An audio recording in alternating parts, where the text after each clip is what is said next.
I played basketball, actually. Hare Krishna, we are at the Gurukula. No, Gurukula in New Govardhana, Australia. All these kids. So, ready? Smile. Say hello to everybody out there. So, and we're going to be talking about becoming successful for Krishna. I guess that's it in one sentence, be successful for Krishna. There we go. Cheers. So, why be successful for Krishna, you could say? Because we, in Krishna consciousness, you're always hearing about how the material world is, terrible and full of hobgoblins. It is the material world. So, so why be successful in an illusory world? Why not just chant Hare Krishna and prepare yourself to go back to Godhead, and maybe try to help some other people if you can. So to understand why you need to be successful, why it even matters, why you shouldn't just have, because we hear, simple living, high thinking, live a very simple life. So in order to be successful, in order to have a career, that's a little more complicated than, just taking money from the government and driving around an old car, living in a little place, and Hare Krishna. And so why go to all that trouble at all if you're supposed to live simply and the material world is Maya and all that stuff? Okay, the reason is that, as you know, we are trying to help save this planet. And you've probably heard once or twice about birth, death, old age, and disease. It's probably not the first time you heard about that. I remember when I was a kid, when I was sort of your age, or maybe a little younger, a little older, I'd ask my parents, what about death? And the standard answer you'd always get from not only my parents, but most parents said, don't talk about that. It's like, if you don't talk about it, it'll never happen. And so in Krishna consciousness, we do talk about it all the time, birth, death, old age, and disease. And so it's good because we're very much aware. That's the real world. That's reality. At the same time, we're trying to help other people. If you read Bhagavad Gita, there's only one family in the universe. Of course, we all have our families. We all have mothers and fathers and perhaps siblings. That means brothers and sisters. And so in that sense, we do have biological families. But that's about the body. From the spiritual point of view, there's really only one family. 3 times in the Bhagavad Gita, twice Krishna refers to himself as the father, and once Arjuna calls Krishna the father. In the Bhagavad Gita, Krishna says, Pitaham asya jagato, I'm the father of this universe. Mata, and the mother, he's also the mother of the universe.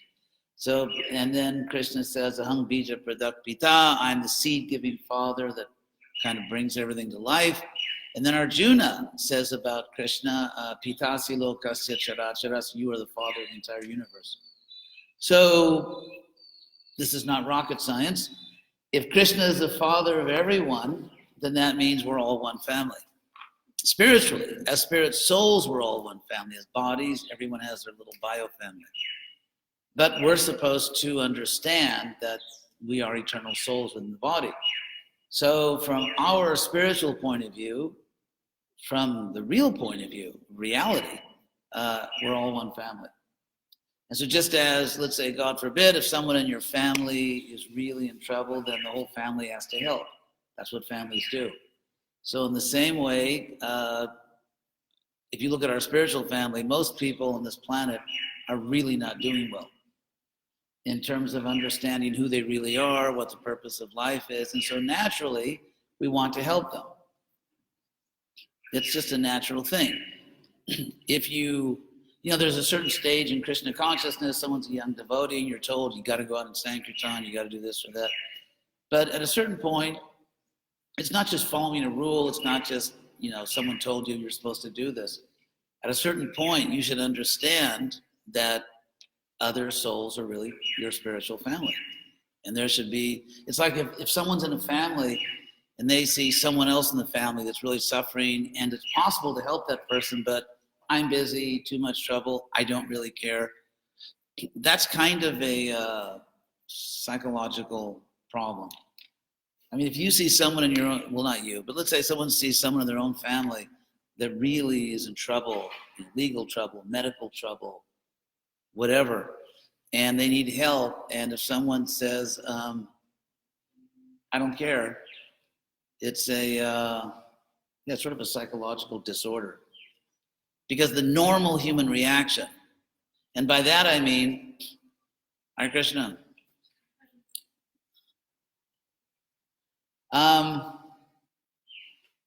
It is possible in psychology, of course, all this is based on the assumption that, let's say in the field of psychology, we can objectively identify healthy states of consciousness.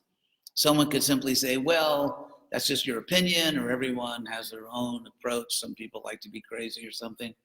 But it is actually possible to identify mental health. I mean, one symptom of mental health, for example, would be that someone simply is in touch with reality. And here we can just talk about from the material point of view. Like, let's say you can feed yourself, or you're not self-destructive. What does it mean to be in touch with reality? For example, you don't imagine that things are there that aren't really there. Like maybe you go and tell your parents or tell your teacher at school that you are being pursued by a very large, like a really big purple rabbit that is threatening you, threatening to, I don't know, cut your left ear off. And no one else can see this giant purple rabbit. And so you could say, well, logically, it's technically possible that there really is a giant purple rabbit, violent, and just everyone else on Earth is somehow visually impaired. Visually just, they have some kind of, so you're the only person on Earth that actually has the power to see this rabbit. That's possible. It might make kind of a nice loony movie, but most people are going to put their money on the possibility that you're crazy. That's a much more likely explanation. So one symptom of mental health is that you can just figure out what's really going on around you. You just understand what's going on in the real world. Another symptom of mental health is that you can come up with a reasonable strategy to achieve what you want. Like, let's say, for example, you want people to like you, and every time you see someone, you go and throw mud in their face, and you don't understand why people don't like you. So, obviously, a normal person would understand that if I want people to like me, I have to be a good friend to them. Or that if I want to be healthy, I have to eat proper food. Or if I want to be able to function tomorrow, I should probably get more than 45 minutes of sleep tonight. So it's just part of being mentally healthy is that if you desire certain things, then you can come up with a logical strategy to get what you want. Or, for example, it could also mean coming up with reasonable goals. Like if someone's goal is, I want to drink more bottles of liquor within 10 minutes than anyone else so that I win some kind of prize, and I'll probably destroy myself, so in other words, coming up with goals that are really in your self-interest. Like let's say you want to be happy. So if I am physically sick, I won't be happy. If I give into anger, if I go crazy when I can control myself, I'm not going to be happy. So it's a question of being able to figure out what would really make you happy, so you have proper goals, and then coming up with plans that logically will bring you what you want. It's being able to deal with other people, just having the ability to, not that everyone is your best friend, because some people are your friends and some people maybe aren't really the best people to be your friends. But it's a question of at least being a civilized human being with other people that didn't win the prize and become your friend. And with your friends, at least being able to keep up your half of the friendship by being a good friend to them. So it is possible actually to measure mental health. It's not all relative. It's not all just someone's opinion. And so getting back to my main point is that we can look at people who we can say reasonably, yeah, this person is mentally healthy. Doesn't mean they're like the mentally healthiest person on earth, but they're kind of normal. And then how do normal people react? And so what we see is that normal people, when they see someone in their family who is in serious trouble, that they respond. They want to help that person. The whole family responds. That's a normal reaction for someone who is psychologically healthy. And so in that way, if you understand that everyone is really a spiritual being, I mean, actually we could not be the body. It's actually not even a logical possibility that we are the body, because it's you could say, physiological fact in the world that approximately every 2 weeks you change your skin. So if you look in the mirror, mirror, mirror on the wall, who's the most Krishna conscious of them all? Anyway, if you look in a mirror and you see yourself, 2 weeks later when you look in the mirror, you're technically not seeing the same face, because it takes about 2 weeks for your skin to replace itself. And at every moment your body's changing. I mean, the body you have right now is not precisely the same body you woke up with. Because, you're breathing, so you breathe out things, you breathe in things, your food's digesting, hopefully they gave you breakfast, hopefully it's not one of these terrible stories of the cruel school where you're not allowed to eat and you're whipped at night. Anyway, so you ate something, and so the body you have right now is not exactly the same body you woke up with. And yet you're the same person. And let's say you think back 5 years ago. Obviously, if anyone here is less than 5 years old, you probably can't remember what you were doing 5 years ago. But let's say 5 years ago, or 7 years ago, let's go back 7 years, you actually had a different body. If you're more than 7 years old, you've already reincarnated. And so you say, is there really reincarnation? You've already done it. And even if you're less than 7 years old, you're well on your way to your first official reincarnation. And so if you think about it, if someone's 21 years old, say someone's 14, that means they reincarnated twice, complete reincarnations. The word carne in Latin or even in Spanish today means flesh, and so to reincarnate means to re-enflesh, to take on another body. So you've already reincarnated. And yet you're the same person. So just consider the simple logic that you are the same person. And that's why you say, in ordinary English, for example, you say, I was born in this place. When I was 5 years old, I did that. When I was 7, I did the other thing.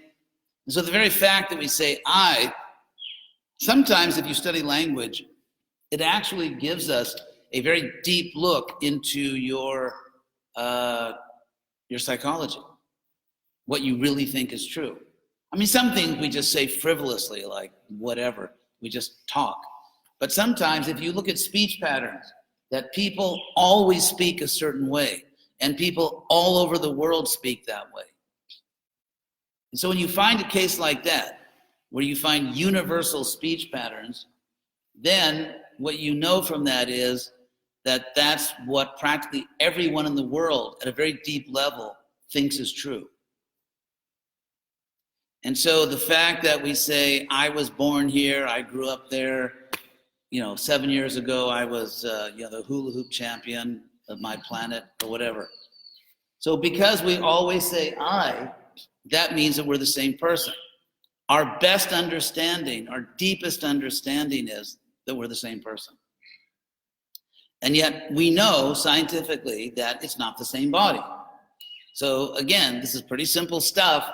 I'm the same person, it's a different body. Therefore, I'm not the body. This is not just a religious doctrine. It's just not something that you have to say you believe if you want to get lunch today. It's actually the truth. And so therefore, it's totally a bona fide to laugh at my jokes, by the way. Anyway, so because we're not the body, and yet we're something, we're consciousness, we're spirit souls. I mean, you can say the word spirit soul, you can use some other word, the self, whatever. What we do know, whatever word you use in English, we are unique individual centers of consciousness. Because each one of us has free will. Each one of us is conscious. I mean, if you just heard what I said, you're conscious. If you didn't hear what I said, you wouldn't know it, so I'm not even talking to you. But, so the point is, we're all conscious. We're all conscious beings, and we're individual, and no one is exactly like you anywhere in the universe. No one in the universe is a perfect replica of you. So we're all individual, unique, conscious beings, and we have free will. We can actually choose to do things. Obviously, when you're younger, you have less choices. But as you get older, I mean, obviously, like you have more choices now than you did when you were 3 years old, which maybe I'll drool today, or maybe anyway. So as you grow up, you get more choices, and so in a sense, you're creating your own life at every moment, even now. Because obviously, even someone your age could become impossible to deal with and just go so crazy that you have to be transferred somewhere or something, or medicated. So even now, we actually have free will. We all have free will. So getting back to the point of becoming successful in life, like, what are your goals and how can you best accomplish them? If you actually understand your spirit soul, then you understand everybody else's. You actually cannot understand that you are a soul and not understand that everybody else is. It's impossible, because as Krishna explains in the Bhagavad Gita, knowledge is like the sunrise. When the sun rises, everything gets revealed at the same time and exactly to the same degree. So it's not like the sun rises and this house is all light and the house next to you is all dark. That's a science fiction movie. It's not the real world. And so in the real world, when the sun comes up, everything gets illuminated at the same time. So if you understand you're a soul, you understand everyone else's. And therefore everyone is family. So then the question becomes, how can you most efficiently help other people? How can you most efficiently help other people? Now, it turns out to be a fact that in this world, maybe because people are materialistic, people just don't really have great admiration for other people that are ignorant, poor, and people that are ignorant and poor and never really accomplished anything. Those are not like highly admired people in this world. And so if we say, yeah, become a devotee like me, and then you can also, sleep in your car. So, and I don't mean to insult or criticize any devotee who has chosen a very simple lifestyle. So it's not a criticism of anyone. I'm simply saying that if you want to have other people take you seriously, you have to be somebody in this world. And an example of that is Yudhishthira. If you look at the Mahabharata, where Krishna and the other Pandavas wanted Yudhishthira to perform the Rajasuya sacrifice and become the emperor of the world.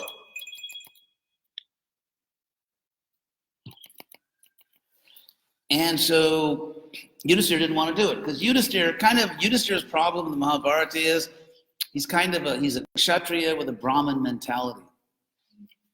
It's kind of make love, not war. And so Yudhishthira doesn't want to fight. He's very merciful. He doesn't want to see other people suffer. He's not really attached to the kingdom anyway, like whatever, who needs a throne? So Yudhishthira is kind of a Brahmin in a Kshatriya's body. And meanwhile, the other Pandavas and Krishna are saying, come on, we got to do something. And so they were trying to get Yudhishthira to perform the Rajasuya sacrifice. And Yudhishthira thought, nah, it's too much trouble, or I'm not really attached to that. So they kept pressuring him, and finally Yudhishthira said, okay, I'll do the Rajasuya sacrifice, which would establish him as the emperor of the world. He said, but the reason I'm doing it, and this is the point here, the reason I'm doing it is because I want the world to see the benefit or the glory of being a devotee of Krishna. That if people see that a devotee of Krishna is the emperor of the world, then maybe they'll take Krishna seriously. So that was his motive. And even Prabhupada. I mean, Prabhupada, when he came to America, he used to say things like, we have so many temples, and all the temples we own so many cars, and we're making a lot of money. And it's like, why would a spiritual leader kind of tell everybody how many cars we have and how much money we're making every month? And one reason is because in many parts of the world, especially in India, material success is taken as a sign of God's favor. And in Western history, I won't go into all this now, but if you study European history, there's something called the Protestant ethic. The question was raised. Historians asked the question, why is it that the Industrial Revolution, in other words, machines, technology, the world as we know it today, the modern world, why did this technological industrial revolution take place in Europe and not, say, thousands of years ago in China, which was, in a sense, much more advanced than Europe thousands of years ago? So why didn't we just see the straight linear, that means in a straight line, why didn't we see the straight linear progress? Why didn't other parts, why didn't India, which in many ways was advanced, they had, for example, you ever heard of trigonometry? Honk if you love trigonometry. Anyway, so one of the founders of trigonometry was Aryabhata. It was sort of a Vaishnava. He lived about 1,500 years ago. And in trigonometry, we have technical terms like sine and cosine and all those things that cured all of my insomnia in high school.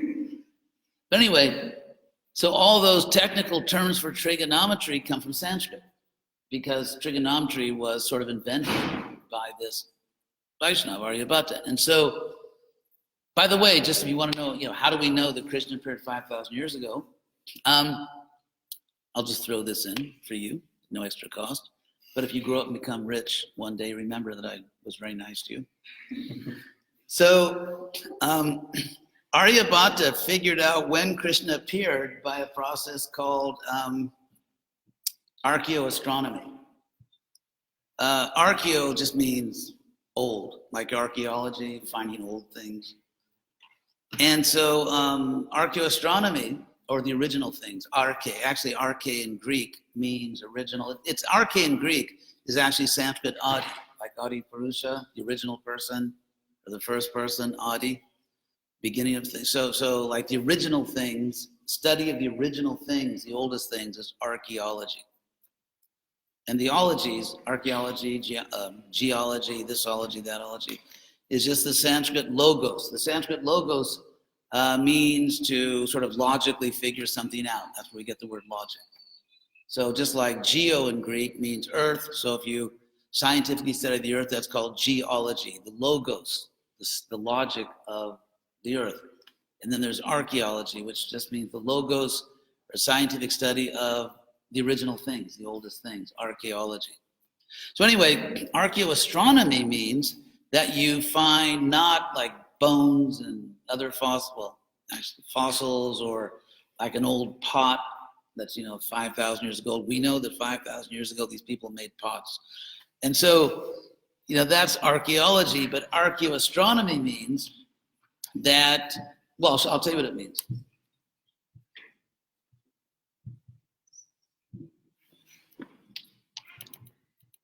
Red card? No. So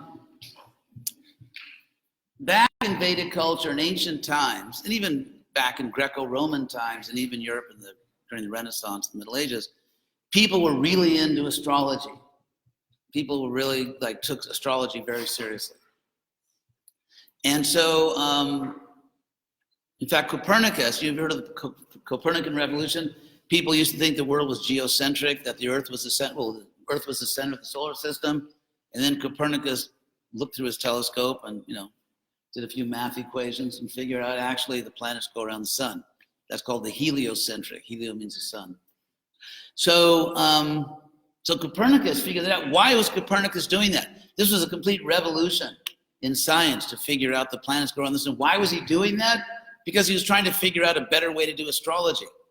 You won't learn that in your science class, but actually that's the truth. Copernicus was into astrology. He figured if we have more precise calculations about the planets, we can do better astrology. But anyway, so because people in ancient times, certainly people in Vedic culture, were really concerned about astrology, which means they're very concerned about the position of the constellations. star positions, what the night sky looked like when important events happened. So if you read the Bhagavatam 10th canto, when Krishna appeared in this world, what did the night sky look like? Where were the constellations? And that's how you do astrology. But because they had this concern, they wrote it down. So in the Bhagavatam, they'll tell you exactly, this star was here, that star was there, this constellation was over here. And you have, of course, the nakshatras, which means lunar mansions, and so on and so forth. So therefore, we have in very old books, like the Bhagavatam or like the Mahabharata, in this case, we're talking about Mahabharata, we have descriptions of what the night sky looked like, where the stars were when Krishna appeared. Now what we can do is, just to give a very simple explanation, I bet there are details, but this is basically it. You can calculate mathematically, scientifically, through astronomy, not astrology, exactly how many years ago the constellations were exactly in those positions. And when you do, it turns out that Krishna appeared a little over 5,000 years ago.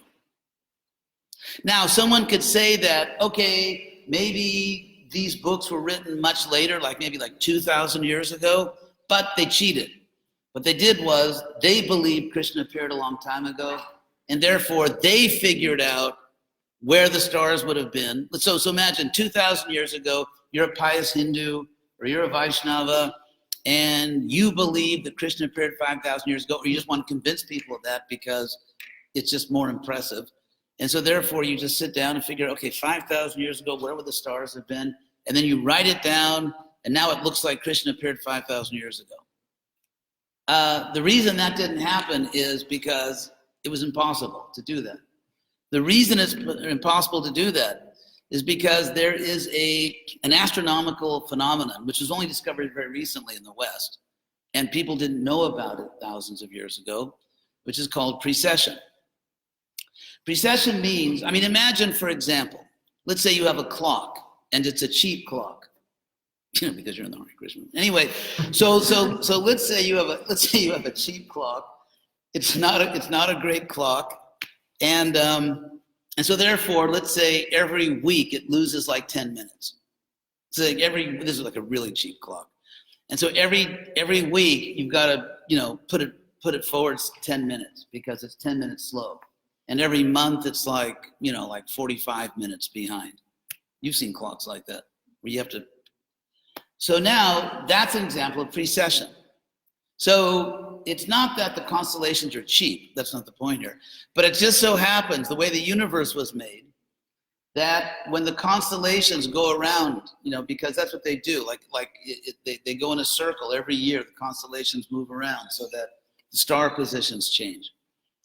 But scientists only discovered recently that as they go around, it's like a cheap clock, like they lose time, so that it's not that every year they're exactly in the same place. They actually are losing time, so that in let's say 1,000 years, it's really changed a lot. And so if you were trying, and people only discovered this recently, so if you were trying to figure out where the stars would have been 5,000 years ago, you would have been way off. It would have been wrong. You couldn't have done that because you didn't know about precession. So it turns out that when the Bhagavad Mahabharata describes that Krishna was present 5,000 years ago, that means that that's actually where the stars were. Because people up till recently thought the star movements were more regular, so you would have given a different date. So anyway, that's Aryabhata. So getting back to my main topic. What was I talking about? Being successful. Yeah, being successful. I put a subtopic in there. So because we're in the material world, I know, so I will tell you about so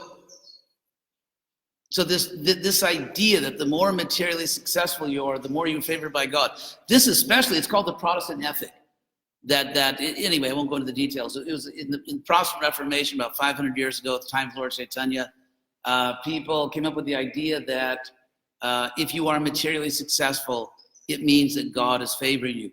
That's why they say the Industrial Revolution, Max Weber, a famous sociologist, said that's why you had a technological industrial revolution in the West, because unlike China, unlike India, they somehow or other became convinced of this idea that the more materially successful you are, the more chance you have that you'll go to heaven and not hell.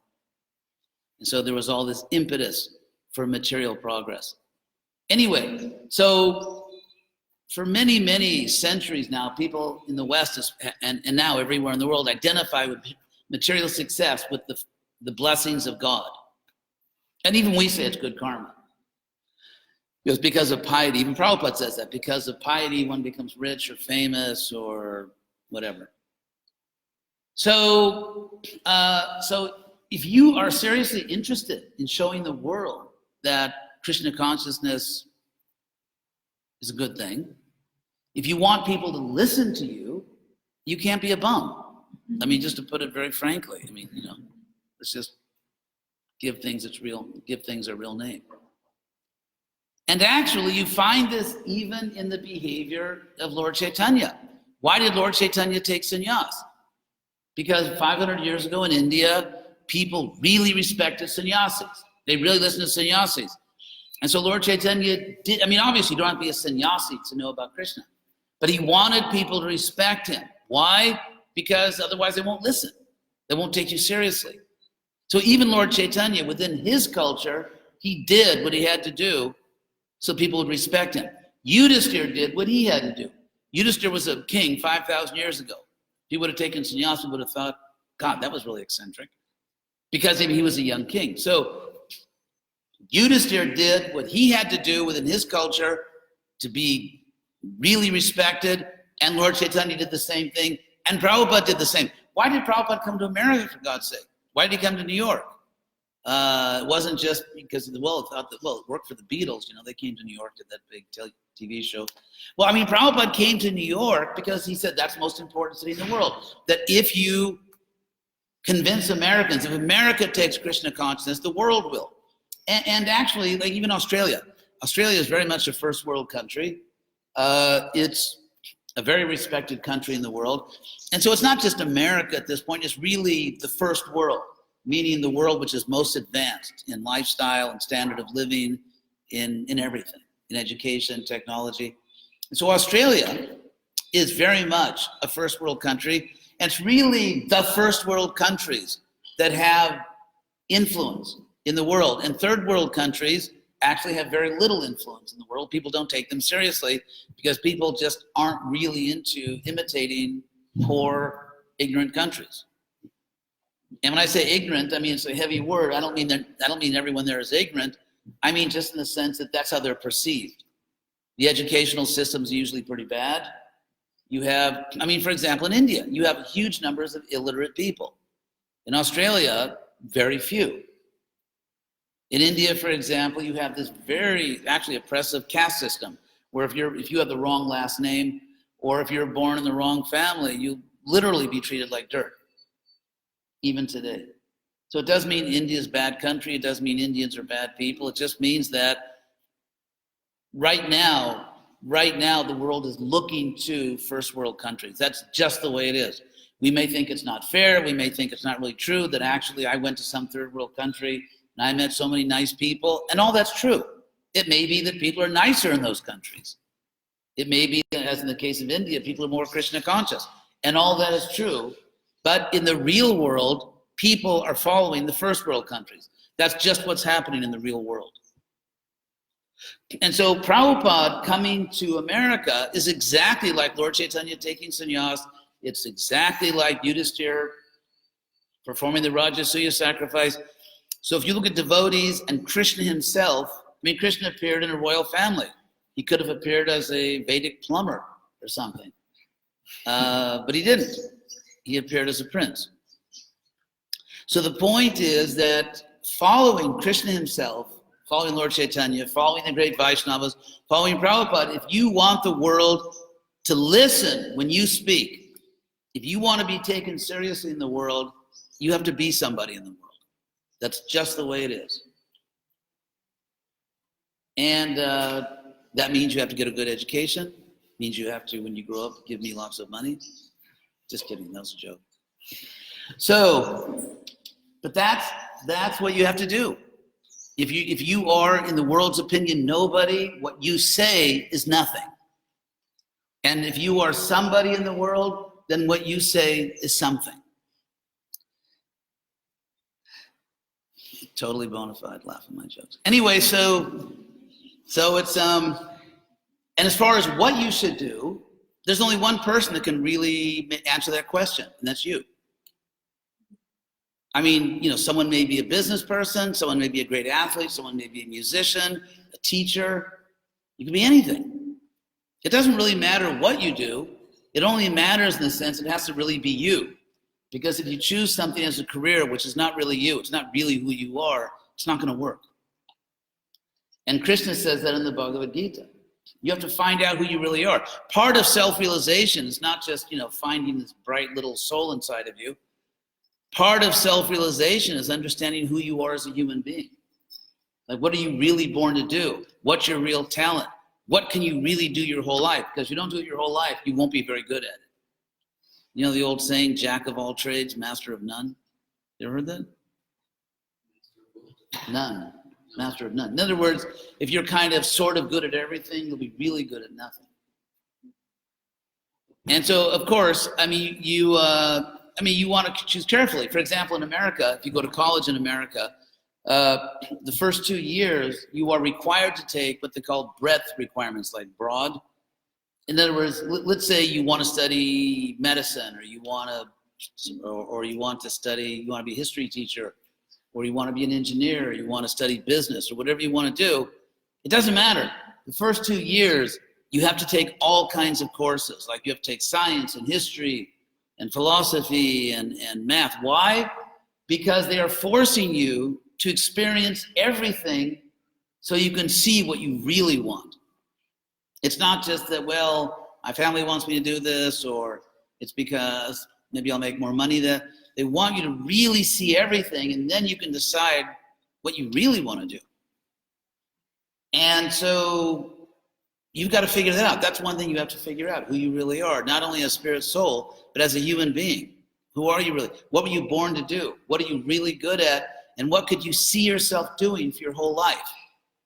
Not just because it'll impress other people, but what are you really made to do? What were you really born to do? And then you dedicate yourself to that, and you become really good at it, and then you become better at it, and then you become better at it, and you become somebody in the world admires you, and then you can actually have a platform to save the world. And that's actually what we're supposed to be doing. Even Prabhupada, ISKCON was plan B, by the way. If you want to know what plan A is, if you just look at Prabhupada's, all the letters he wrote before he came to America, Prabhupada's vision was that he would try to persuade famous, important people, leaders of countries, leaders of great charitable foundations that could give large sums of money. And if important people take to this movement, then other people will follow. Of course, it just didn't work because no one responded. So then some young people started joining the Hare Krishna movement, and here we are. So that's what it turned out to be, and that was Krishna's plan. But even Prabhupada, from the very beginning, he thought we need to have important people in this movement. And so you can become, everyone in this room can become an important person. Doesn't mean you have to do business, doesn't mean it just do what you're really good at, do what you really love to do. They say if you love what you do, you never work a day in your life. Because I guess I work hard, but I basically work all day. But I love what I do. I really love what I do, and therefore I don't feel like I don't have a job. Sannyasis, they never get a job. So, but because I love what I do, it's not a job, it's just I'm doing what I love. And if you do what you love, you'll be really good at it, and the world will respect you. So that's the message. Thank you very much. There are some questions. Any questions? Yes. About following what you really want to do. Isn't there something about following duties? Good point. I'm really glad you brought that point up. Because as you stated it well, that's a very common misunderstanding in the Hare Krishna movement. And I mean, it's not your fault, but I'll explain it. In the early days of the movement, we were all young and anyway, very sincere and a little crazy. So because that's what happens, you get a bunch of young people with no adults. So anyway, so in the early days of the movement, it was just do the needful. Like if you have a propensity, if you have your own nature, that's sense gratification. And if you're really a devotee, you just do what you're asked to do, which is, of course, exactly the opposite of what Krishna teaches in the Bhagavad Gita. What Krishna teaches in the Bhagavad Gita is, for example, verse 333, Sadrasham cheshtate swasya prakritir jnanavanapi. Even an enlightened person will act in this world according to their own nature. And Krishna says, Prakritin janti bhutani. Creatures follow their nature. And the word for nature, by the way, it's like in English. Prakriti means the birds and the bees. I mean, nature in English means the birds and the bees and all that, nature. But it also means just the way you are, your nature. And it's exactly the same in Sanskrit, the word prakriti. So Krishna says creatures follow their nature. Then he says, nigraha king karishiti. What will repression do? It's a rhetorical question. If you just repress your real nature, it's just, you'll end up just messing your life up. And also Krishna says in two other verses, actually, he says this twice, that it's dangerous not to act according to your own nature. He says it's actually dangerous because if you're not yourself, you're just going to end up doing weird things in life and becoming frustrated and you're going to get twisted. So Krishna actually twice says in the Bhagavad Gita, you must follow, he says it over and over and over again. Or for example, he's talking about briefly in chapter 18 about the Varna system, Brahmins, Kshatriyas, Vaishyas, and Shudras. He says that each Varna is identified by the nature of the person. And Krishna says also, I mean, it's everywhere in the Gita, it just was missed by a few ISKCON leaders back then. So Krishna says, for example, that your duty is swabhava jam, which means it's born of, it comes from your nature. It's not that you have to twist your nature to fit your duty. It's the opposite. It's that your nature will determine what your duty is. And so, I mean, here I'll say a few more things. Obviously, let's say, as they say, God forbid, let's say there's a fire somewhere, in the house, and someone shouts, hey, come on, everybody, help, we got to get the fire out. And you say, sorry, it's not my nature. I mean, obviously, that's called in Sanskrit apadharma. Apad means emergency. So there are certain duties in an emergency, like, oh my God, there's a fire there. So I know it's not your nature to be a fireman, but you have to help put the fire out. Or there's just like no one to cook and some people are coming, okay, just help in the kitchen. The problem is when you get, let's say, a Hare Krishna community. I don't mean here, because I think this is really one of the best communities here, this whole new Govardhana thing. But I mean, there were temples, I mean, probably most of them, where it was just sort of like perpetual emergency. It was like, 365 days a year, there were emergencies. In the sense you always had to do the needful, like we need someone to do this, we need someone to do that. And so now let's say you join the army. Now in the army, I assume the Australian army is kind of like normal. In the beginning, when you first join the army, you're sort of taught just to be a soldier, taught discipline, all that.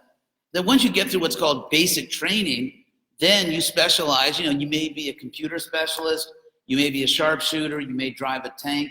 It's like what you do just depends on your nature, what you're good at. So, so your duty comes from your nature, not vice versa. And that's actually what Krishna teaches.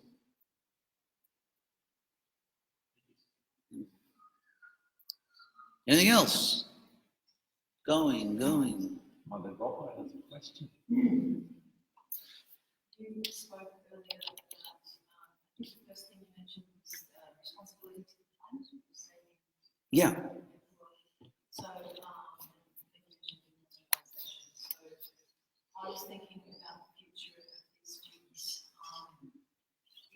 questioning the important, present important influence and knowledge of this day and age. It seems to be hard, the structure that is failing. Perhaps Okay, I'm gonna repeat that for our people out in television land. Gopa, that's your name? Yeah, that's actually Gopapatni. Gopapatni, Vaishnavi, asked the people in the world today who are very successful are part of a failing system. yes. So I would, yeah, as role models. as role models. These students would emulate. Well, that, I didn't say we should emulate materialistic leaders. In fact, okay, 2 points. Number one, with all due respect to sort of the ISKCON dark view of the world, the system's not failing. It's actually flourishing. And, you know, devotees, it's very common for devotees to talk about the world as like it's, you know, this far away from total collapse, and therefore the only hope is the Hare Krishna movement and our model of Vedic culture and so on. And so it's kind of wishful thinking.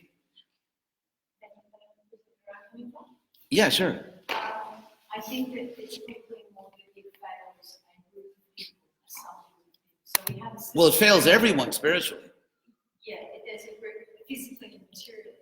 This particular system seems to be exclusive. I would say, actually, I would argue, if you don't mind, we can. I would say that actually, what all the statistics show, there's a whole. I mean, I don't mean to bash the Hare Krishna movement because I'm in it, so, and I don't generally bash myself, but it is a fact, and there's all kinds of psychological and sociological reasons for this that I won't get into. But from the early days of ISKCON, even Prabhupada was here, it's kind of like the national pastime of ISKCON is to bash the material world and to see it in the worst possible light, which makes us more and more needed and necessary. And if you study the real statistics, what you find is there's never been a time in history, except perhaps India during the, during its Vedic times, which is really an exception also. But if you look at the last 2,000 years of history, certainly all over the Western world, certainly in almost everywhere in Asia, there's never been a time in history when wealth and comfort was so inclusive. So, for example, if you look at Europe, let's say 100, 200 years ago, in England, for example, you had these technical terms, which you've heard, ladies and gentlemen. So ladies and gentlemen in England, 100, 200 years ago was actually a specific term. It meant people that were educated, people that were respectable, that spoke good English, and lived in nice houses, and so on and so forth. And they were maybe like 10% of the country. And if you look at everybody else, I mean, if you look at the Industrial Revolution, coal miners, I mean, conditions you can't even imagine. Like to work in the coal mines, you actually had to stoop over. I mean, try walking like where your back is practically parallel to the ground, and try walking 4 miles that way. And see how much fun it is. And there are no chiropractors. So people would walk like 4 miles, stooped over in a tunnel to mine coal. They were breathing in sort of pure poison.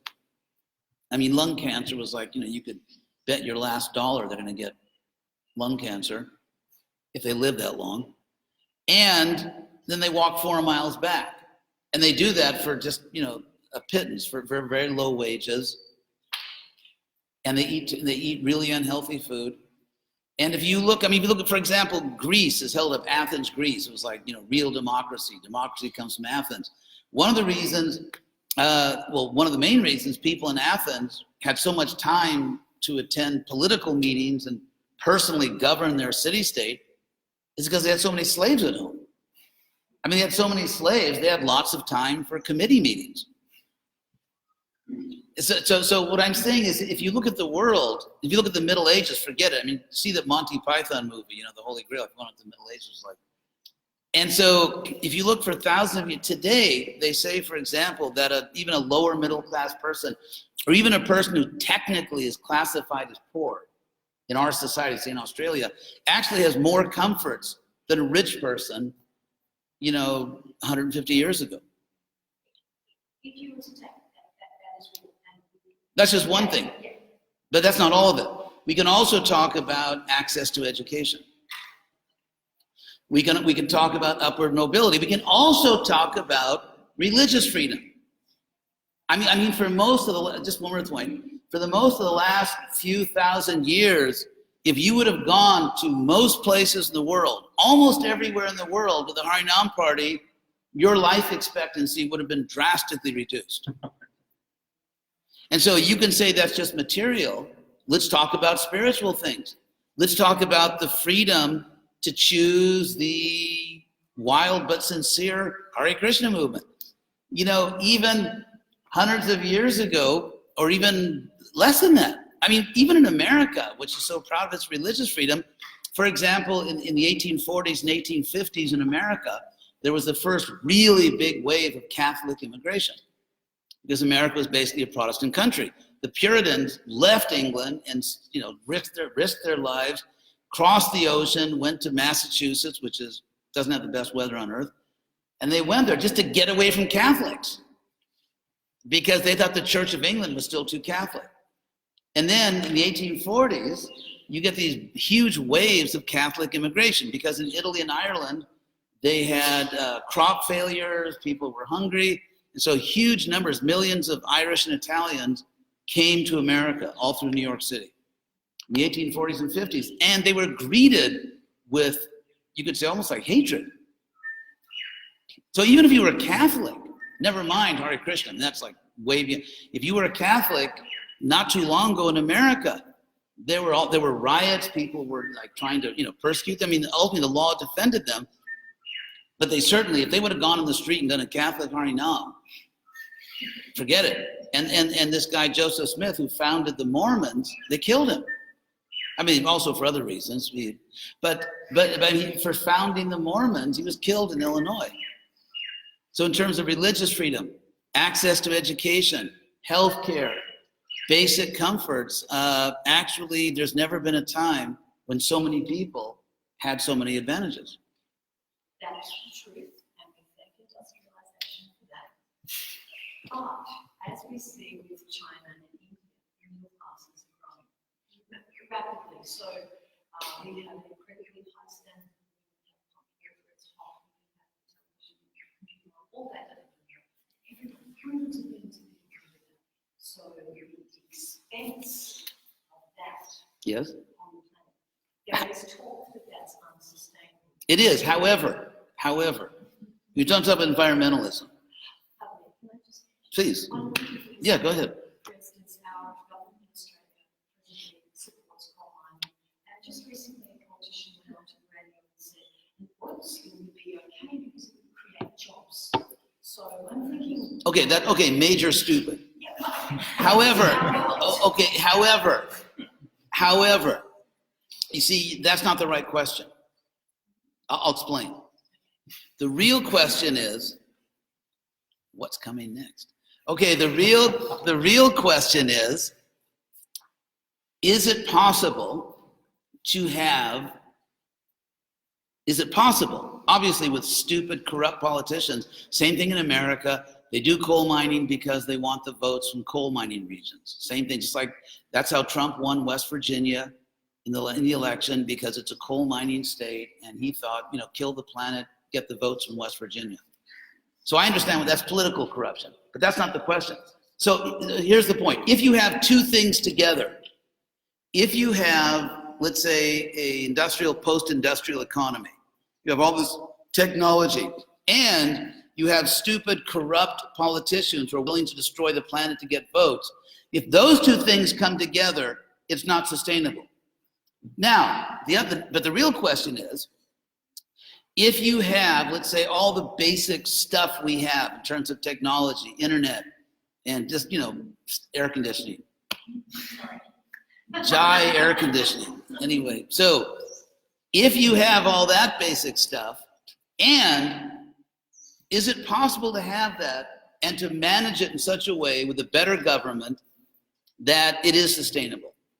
And I think what the science shows now is that with a more conscientious government, with a government that actually is not so stupid and corrupt, that yes, it is possible to have a modern world which is sustainable. You can, in fact, there's a whole industry now where they're greening, they're making environmentally friendly skyscrapers, you know, big buildings, and there's all kinds of alternative energy programs developing. And so That's the question. So really, in a sense, you could say by logic, if I say, here's like, I don't have a blackboard here to torture you with, but let's say, for example, just simple logic. If you say A plus B equals C, and C is, let's say, the earth collapses.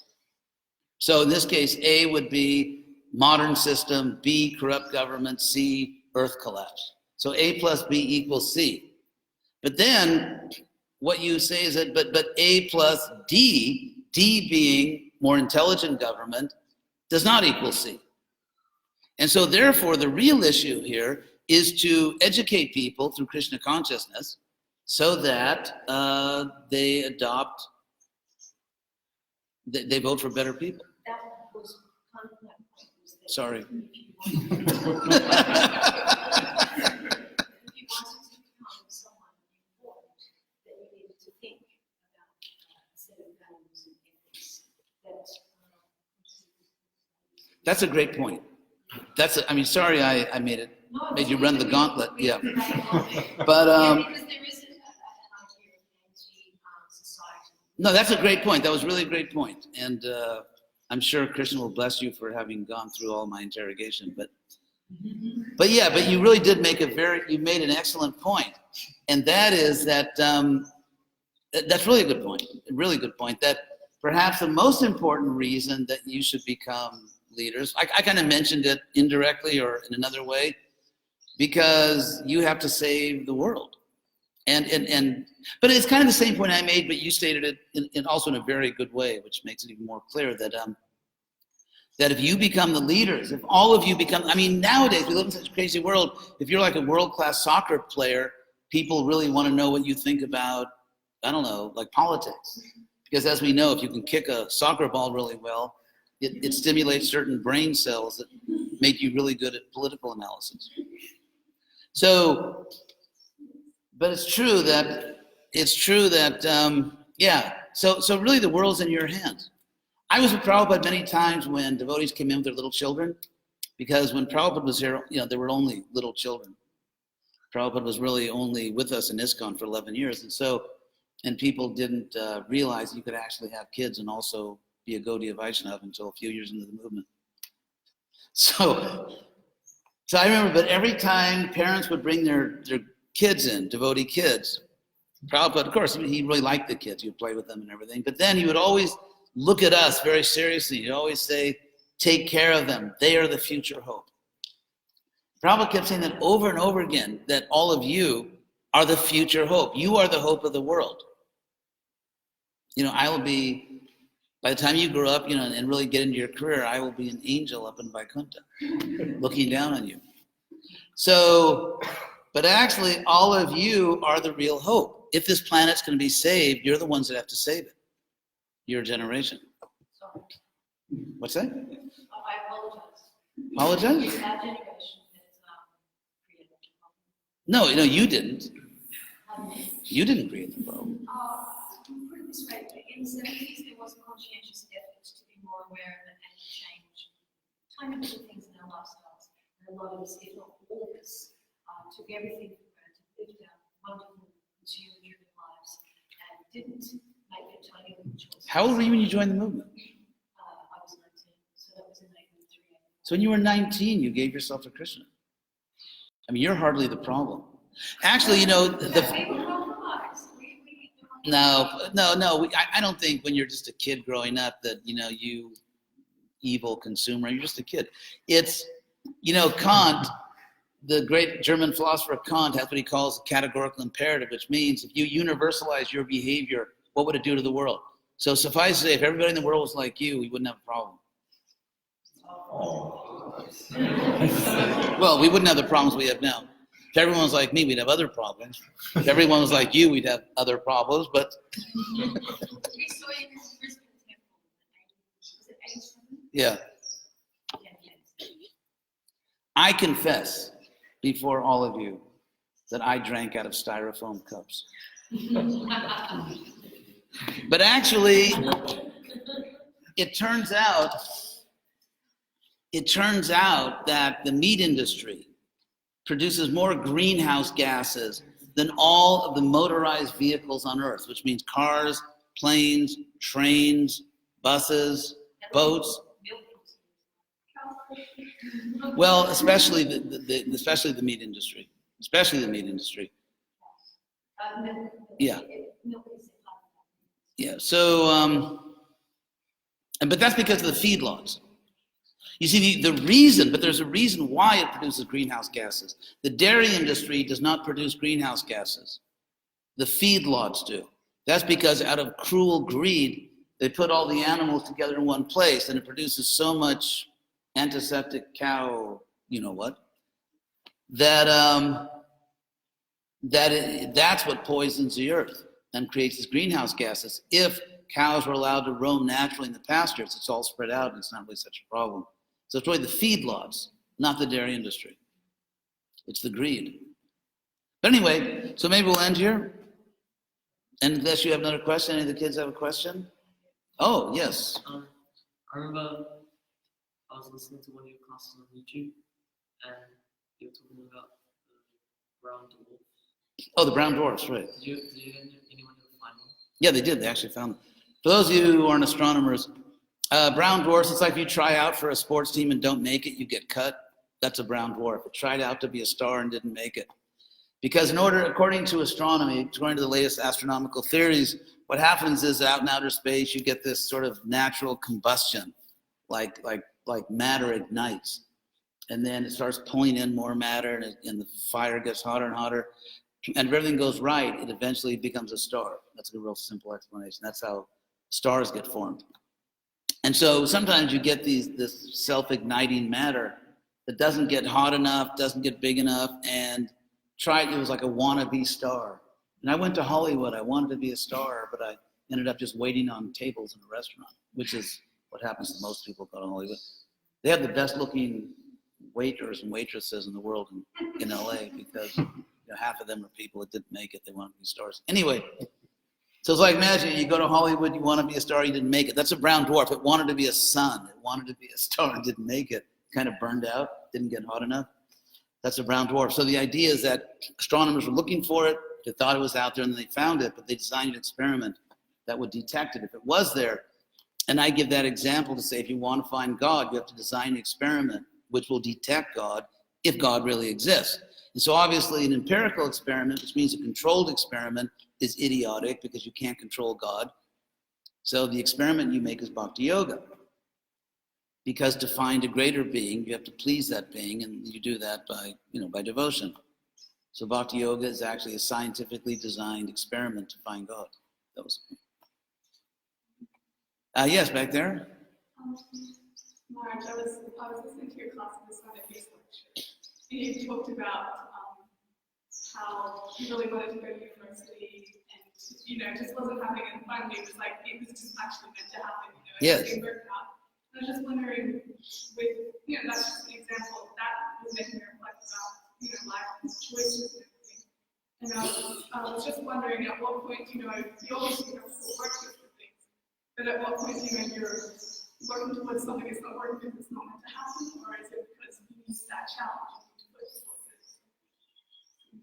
I'll see your opinion. Yeah, if you really love something, you're really good at it, and you keep working at it. I mean, in a sense, if you what are you talking about? What career? Just anything? Okay, I would say that if you are going about it in a reasonable way, like let's say you want to be an accountant and you think, I'm just going to go surfing and hope that Krishna blesses me with the knowledge of accounting. Probably won't happen. If you go to an accounting school, it probably will happen. So you have to come up with a really practical plan. And if you have a very practical plan, then you can probably make it in almost any career if you just go about it in a reasonable way. Yes? I was just not to bring up a controversial topic or anything. Oh, I do all the time. I was just wondering what your view on veganism is, because there's quite a few Maharajas who have different opinions on it. Right. First of all, yeah. Oh, veganism. Yeah, what's my view on veganism? Personally, I respect devotees who are vegans very much. And Krishna does not say in the Bhagavad Gita that you have to drink milk. It's interesting, Krishna mentions cow protection in the Bhagavad Gita as one of the duties of Vaishyas. Go Raksha, which means cow protection. But he also mentions in the same sentence, he mentions three things that Vaishyas do, which are Krishi, agriculture, and Vanijam, which means trade, a business. Because the word Vanik in Sanskrit means a trader, a businessman, and Vanijam means trade. So those are three things that Vaishyas do. As far as the health benefits of milk and all that, we know that children need calcium and milk is very good for them. I mean, Krishna put milk in a mother's breast, so obviously there's something going on there.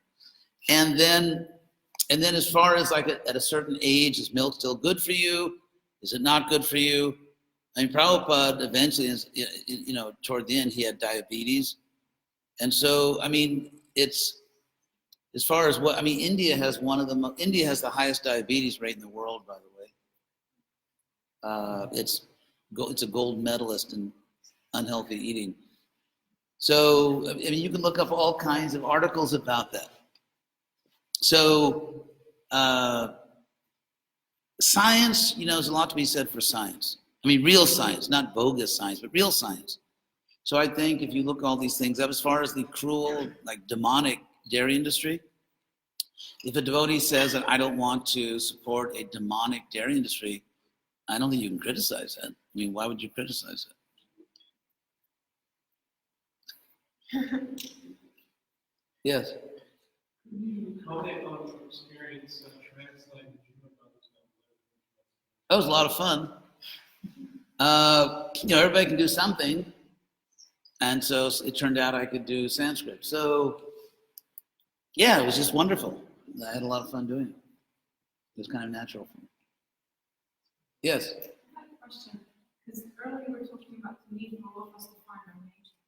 This is so important because I'm thinking of the blue ask, what's the difference between nature and beauty and how to do it? The way I understood is that for Dharma, our intrinsic nature is who we are. In a way that also kind of indicates to us that our duty is to live according to our nature. Absolutely. That's something. So what do you think, Maharaj, if you can please maybe, I'm 30 years old, so I've been thinking about this for quite some time. We have a lot of young students here for 12 years, 17 years. What would be your advice to them in terms of what kind of questions can they ask themselves in terms of finding what is my nature? I'd say, to use the old expression, throw a wide net, see what comes up. In other words, try different things. I mean, decent things. Like take classes in different things, read books on different things, and just be inquisitive, be curious. Don't be dull, really have a real lively interest in the world, and just go out there and just see what different things are out there. And see what really inspires you.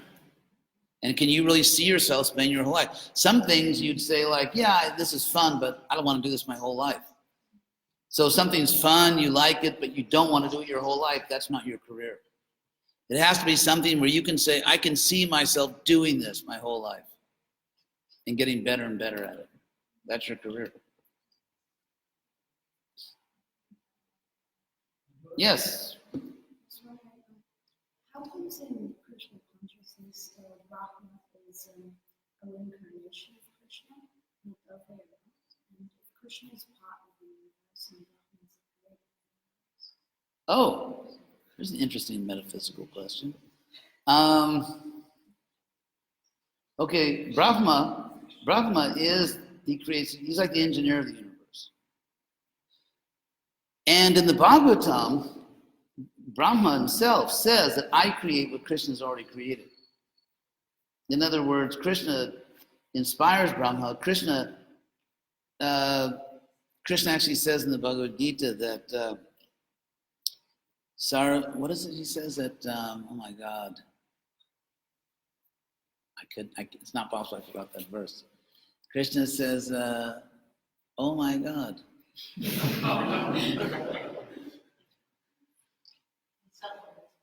That I didn't forget it. That was my pastime. Sarvasya, Krishna says, Sarvasya chaham hri sannivishto. I am situated in the heart of everyone. So even the heart of Brahma. So when Brahma creates the universe, it's Krishna that's just giving him the intelligence. It's just like, for example, right now you asked a question.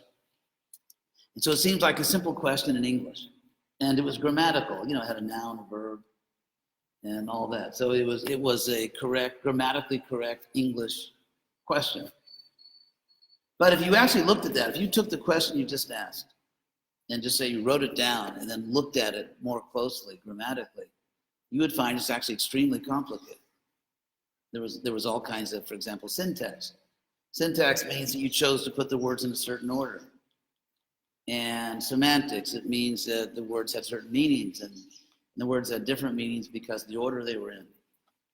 And so on and so forth. There was a noun, there was a verb, and let's say if you use an adverb, it was in the right position. And so even though you just asked a simple question, so what you just did would seem like nothing, you just asked a question.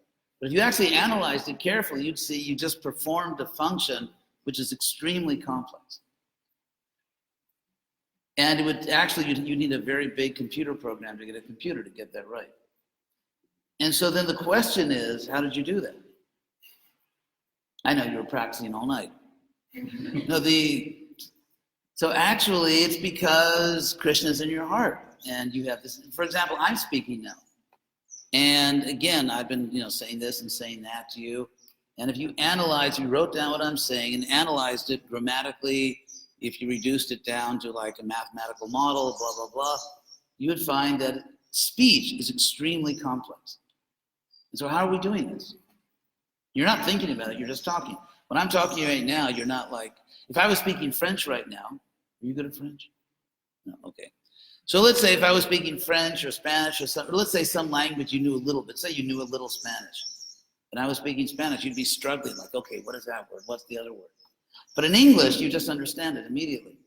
And that's Krishna in the heart. If you're saying that, But you get that? So similarly, Krishna's in the heart of Brahma, and Krishna is not part of the universe. Actually, a big part of the Bhagavatam and the Gita. In the Gita, Krishna goes out of his way to explain to you that he's not part of the universe. And Krishna, in fact, in chapter 9, Krishna says, I'm within everything, but I'm outside of everything. Like, for example, let's say this glass is on this table, it's resting on the table, and it's inside the room. So we have two relationships here, two physical relationships. It's resting on the table, and it's inside the room. And so Krishna is also in this room, but he's not inside the room in the same way the glass is. Because Krishna, the glass, is occupying physical space. It's a physical object occupying physical space. Krishna is not a physical object, and he's actually not occupying physical space. It's spiritual physics. And so Krishna is in this world in a very different way than everything else is. And Krishna actually explains that in the Gita. And he's the Lord of Brahma. You got it? Yeah, go ahead. 2 for the price of 1. if Krishna is in Brahma's heart, isn't a son always in his father's heart? Clever young man. Isn't the son always in the father's heart? But Krishna's in our heart, and Brahma is his son. Okay, nice, but no cigar. In the sense, there's an answer for that. Did Brahma create himself? Did he create the universe? No, he couldn't even figure out where he came from. He was born in the lotus flower. I'm like, how the heck did I get here? And that's in the Bhagavatam, by the way. Now, as far as being in the heart, first of all, we have to separate 2 kinds of English. Literal statements and figurative poetic statements. So if I say, for example, you are in the room, you're actually physically in the room. If I say you're in your father's heart, if you were physically in your father's heart, you would probably die immediately.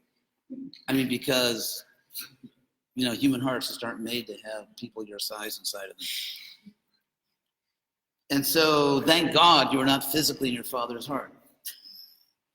So when we say that you're in your father's heart, we're talking about the heart as the seat, as the center of our emotions, and to say that you are in the center of your Father's feelings and emotions, we describe that poetically by saying you're in your Father's heart. We're using the English word heart to indicate not the physical heart, but rather that conscious part of us inside that has feelings and emotions. Did Brahma ever say that he was more powerful than Krishna? Or is it only No, Krishna saying that? no, he once took that idea for a road test. He in the Bhagavatam, he thought, what happens if I steal all the cowherd boys and calves? He thought like, hey, what's Krishna going to do? And then of course, Brahma got completely bewildered. It's like if you go up to a much tougher person in school and like slap them in the face, probably not a good idea. And so Krishna, yeah, Brahma tried to, he just wanted to see what Krishna would do, and then he realized that his power was nothing compared to Krishna's power. Okay? You've gotten over your Brahma issue.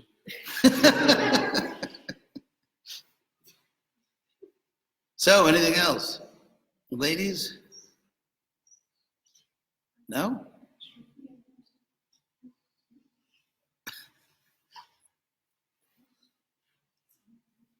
If not, going. What's that? Oh yeah, go ahead. Did you ever think that you learned like there's too much being taught? Yes. It wasn't useful. Oh, okay. The question was, did I ever think that too much was being taught at school and a lot of it or some of it was not really useful? Is that your question? Of course, I can easily dodge this bullet because I went to a non-devotee school. So I'm. But then again, okay, your question. I would say that I felt that way sometimes. I never went to a devotee school. I went to many Bhagavatam classes that cured me completely of insomnia. But yeah, sometimes, in other words, they put me to sleep. It's yes, some things you're learning may not seem immediately useful. And however, when you get older, you may find out it actually wasn't useful. Or you may find out that it was useful. So I think it's, but just, one thing, there's a lot of value in just studying itself because scientifically it's exercising your brain. And that's what they always say, even if you go to college, even if you get a PhD, most of what you learn is really just how to study. And so even if you're in a class and you really think, what am I doing here? You can tell yourself that you really are strengthening your brain. It's like brain strengthening exercises. And so I think in a subject you're not really interested in, but just try to find something that, like pose a question to yourself or find some aspect of it that is interesting. In a sense, you can make it interesting by asking certain questions. Teacher may not ask, the book may not ask, but you can ask those questions and see if you can find the answers. But it is good exercise for your brain. On the point of being materially successful, there's so many people who are materially successful that can get a very low education very young, but they're still successful. Those are almost always people that have some extraordinary talent. Like let's say, for example, someone is a really super singer. They just have that gift. A person will be 8 years old and they get on stage and they just completely amaze everybody. Or let's say someone's a super athlete, or just someone just has what they call the Midas touch. You know what that means? It's an old Greek legend of King Midas. Everything he touched turned to gold. So they call it the Midas touch. And so people who don't study, don't do the work, but are successful, almost always, they're just extraordinarily good at something. They're extraordinarily good at something, and it shows when they're young, like amazing musicians or amazing athletes, or just, like some 12-year-old that just made his first $1 million on the web. So I mean, people that are really good at something, like Bill Gates, who for a long time was the richest guy in the world. He started Microsoft. He's a Harvard dropout. Another guy went, yes. They say it's a Harvard dropout. People use that to justify themselves, but the high school he went to had a really high standard of programming classes that he took. Yeah, good point. I mean, yeah, exactly. It's a Harvard dropout because he already had absolutely all the skills that he would have needed to learn Harvard, so he could just drop out without doing the degree because he wasn't learning. Exactly. And plus, I mean, the obvious point is that it's much harder to be a Harvard dropout than to be a graduate at most other colleges. Because to get into Harvard, you don't just like go to Harvard. I mean, they accept, of all the applicants they get, they now accept about 5%. So 1 out of 20 applicants gets in. And most of the applicants are really qualified. So if you just have, well, they have different, if you have like all top marks, I'll say that. If you have like all top marks and you're amazing, you probably won't get in. You have to be like, have all kinds of things going on for you. Like you saved, 500 crippled children from a flooded river or something. But anyway, so yes, I mean, it's a very good point, because the fact that he was in Harvard at all means that he had an exceptional education. And so if you're the next Bill Gates, you probably also don't need to get a college degree. But the chances that you're the next Bill Gates are extremely small. And 99.9% of the college dropouts are not like Bill Gates. Yeah, so it's a good point. And so if you have some extraordinary talent, so that, like, how old are you now? 14. So at your age, if you had some like super gift, it would definitely manifest right now. You would have hundreds of people scouting you, either for a music career or an athletic career, or as the next computer genius. So if you're not being scouted right now by all kinds of industries, you probably should go to school.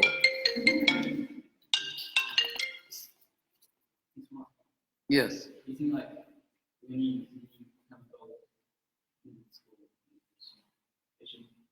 teachers should try and encourage you to be better than what you like to do.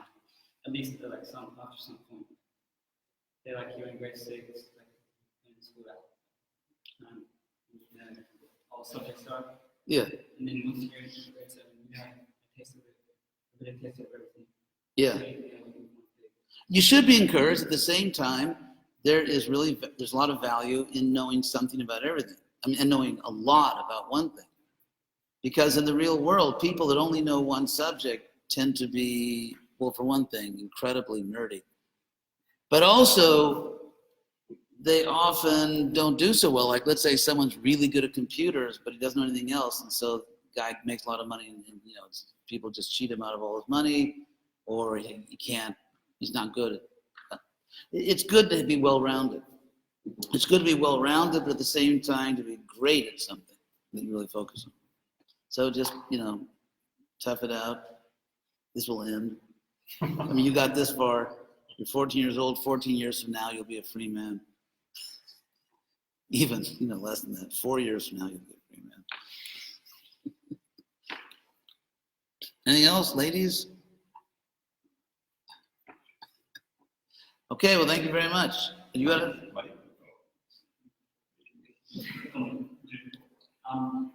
Raj, you've done a lot of studying in your life, and not just in Christian consciousness, but in general history of religion.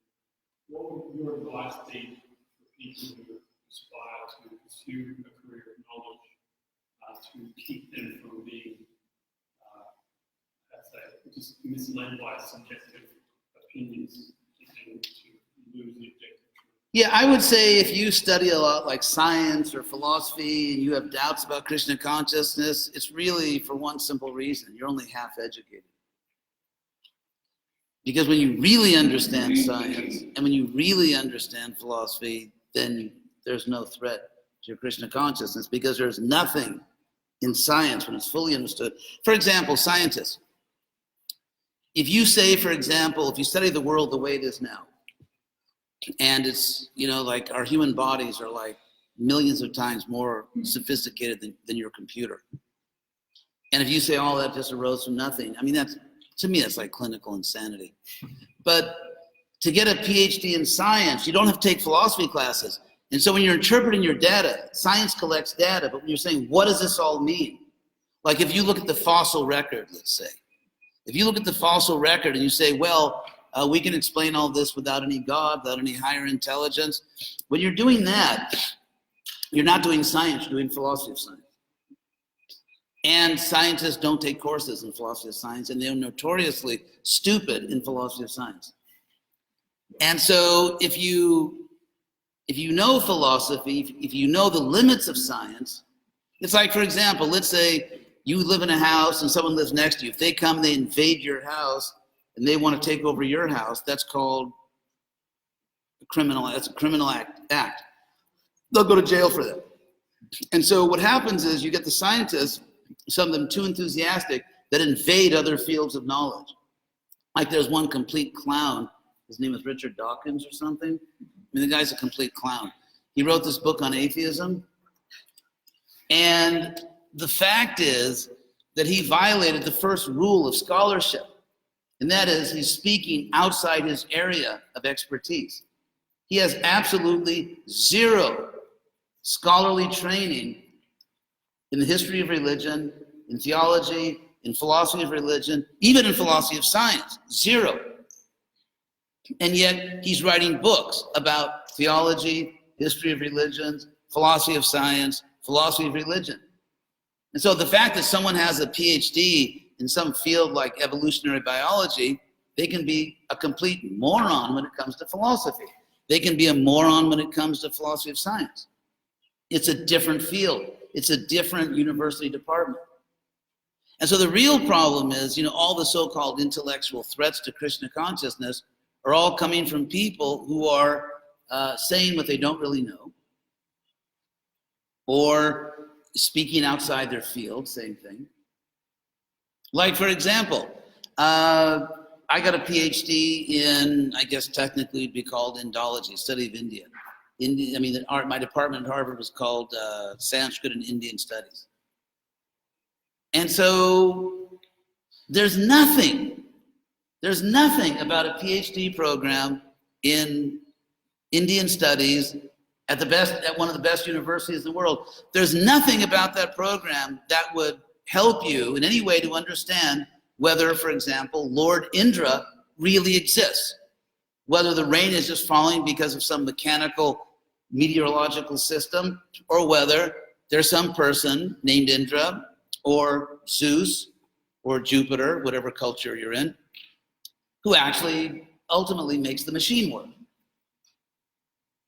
Here's one simple point. Maybe I'll end with this. If you can stand a little more logic. If you're in pain right now, raise your hand and we'll medicate you.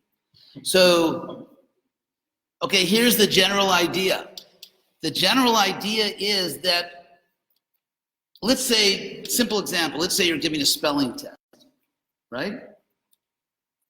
Now, if you're a teacher and you're giving a spelling test, and you are marking the answers right and wrong, you cannot mark an answer right or wrong unless you know how the word's actually spelled.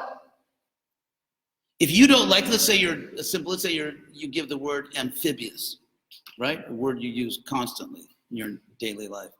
So let's say you're correcting the spelling test and there's the word amphibious. You cannot mark an answer right or wrong unless you actually know how the word's spelled. Same thing in algebra. So what that means is that if you affirm something, that means say it's true, or deny it, you are claiming to know the real answer. So if you say there is a God, or if you say there's not a God, those are both religious statements. To say there's no God is just as much a religious statement as to say there is a God. It's just like if you mark a word like amphibious, like this is spelled wrong, you are making a statement about spelling as much as if you say it's spelled right. So this is simple logic. There's no way around it. You cannot say that what someone said is right or wrong unless you know the real answer. And to claim to know the real answer about religious things is to make a religious claim. So what happens is all the people who are, again, these people who wouldn't know philosophy if they tripped over it. And you can stand up in these public universities and say that the reason people believe in gods are because they always say the same stupid thing. It really is stupid. That hundreds, thousands of years ago, it was raining and there was thunder and lightning. People were frightened, and they thought, well, if we imagine there's some god of the thunder and lightning, then we can make offerings to that god, and that god won't be angry at us because obviously, we get really bad weather when the gods are angry, and therefore, by our offerings, the gods will like us, and they won't blow us away by thunder and lightning. And that's how people imagine there are gods. You can read that in that's like the standard. Now, first of all, the people saying that weren't there. None of the people that write those books actually have a past life memory of being in Greece or some of these countries and actually watching somebody do that. So how do they know that's what people did? How do they know that that's what people did? What if people actually were communicating with demigods? How do they know? How does some teacher in some school today know that thousands of years ago, people in Greece weren't communicating with demigods? How do they know that's not true? And so basically, if you look at atheism, agnosticism, this materialistic so-called knowledge, it's just a bunch of people saying all kinds of things. They don't know what the hell they're talking about. It's like, for example, if you give a class in a Hare Krishna community and you say Krishna is God and we're not our body and so on and so forth, and let's say you just have devotees in the class, no one's going to argue with you. Because as they say, you're preaching to the choir in the sense that you're preaching to the already converted. In the same way, if you go to a materialistic college and you say things against God, you can just say it. You don't have to prove it. You can't prove it. But you can just say it because you're surrounded by other agnostic people, and you're even surrounded by some people that believe in God, but won't reveal it because they'll be fired. So I just read an article the other day in one of the leading newspapers in America that universities in many ways are like mafias. For example, you look at a department, that's what they're calling them. For example, you look at a department, say a psychology department, or a philosophy department, history department, and you find that how many people are politically on the left and how many people are politically on the right, and it's 30-1 on the left. Now, because in society in general, it's not 30-1, it's roughly half and half. Therefore, the only way you can get those kinds of ratios, like for every conservative person that believes in God or whatever, you get 30 people on the other side. The only way you can get those numbers is by the people who make decisions about hiring are systematically rejecting anyone that doesn't agree with them and only hiring people that agree with them by being materialistic and atheistic or agnostic. And so you have these intellectual mafias. Universities, by the way, have hardly ever been places of free speech. If you look at the history of Western universities, what you find is that for hundreds and hundreds of years, they just belonged to the church. And you had no free speech. You had free speech within boundaries put there by the church. And then when the materialists took over the universities, they were just as bigoted, but just on the other side.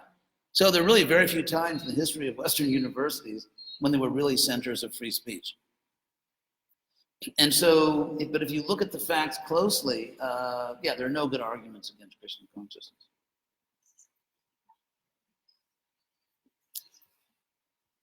So, thank you all very much.